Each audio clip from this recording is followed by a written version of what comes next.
से चुनाव आयोग के बारे में बयानबाजी की रही है, उनकी एक तरह से मानसिक दिवालियापन की स्थिति है। एक तरफ वो सुप्रीम कोर्ट, हाई कोर्ट के बारे में कुछ भी बोलते रहे, दूसरी तरफ सेना का अपमान करते हैं, तीसरी तरफ चुनाव आयोग के जो सार्वजनिक रूप से चुनावी प्रक्रिया पे और चुनाव आयोग पे प्रश्न खड़ा कर रहे हैं।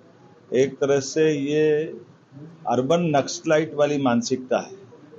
मैं मान के चलूंगा, उनको माफी मांगना चाहिए इस प्रकार के विचारों के लिए।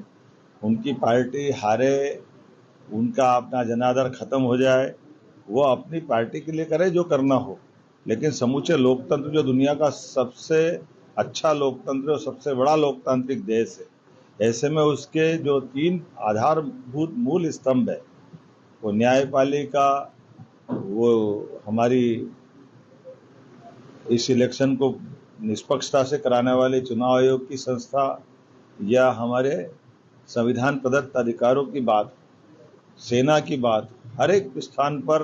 और हद तो तब हो जाती जब सेना पराक्रम पुरुषार्थ करती है, तब जो चाइना और पाकिस्तान की प्रशंसा करने लग जाते हैं। इससे देश में उनकी भी और उनके साथ साथ नेता प्रतिपक्ष की जो गरिमा गिरती जा रही है, ये अत्यंत दुर्भाग्यपूर्ण है।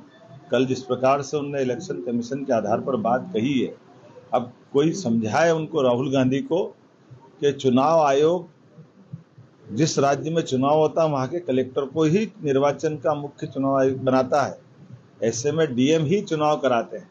अब कर्नाटक की जहां की बात कर रहे हैं, वहां सरकार किसकी थी? उन्हीं की तो सरकार है, और उन्हीं के चुनाव अधिकारी कलेक्टर के रूप में थे। और अगर कोई ने गलती की हो तो वो अपने आप में उस सिस्टम में देखे, न कि पूरे चुनाव आयोग को प्रश्न खड़ा करे। लेकिन एक के बाद एक हार के लगातार जो उनको झटके लग रहे हैं, मैं बड़े दुर्भाग्य के साथ कहना पड़ेगा कि आज तक ऐसा नेता प्रतिपक्ष नहीं देखा जिनने इतने नीचे आकर के इस तरह की बात कही है। निश्चित रूप से उनको देश की जनता से माफी मांगना चाहिए, प्रदेश की जनता से माफी मांगना चाहिए। मैं मान के चलता हूं कि इस घटना से सबक लेकर के वो शायद माफी मांगेंगे।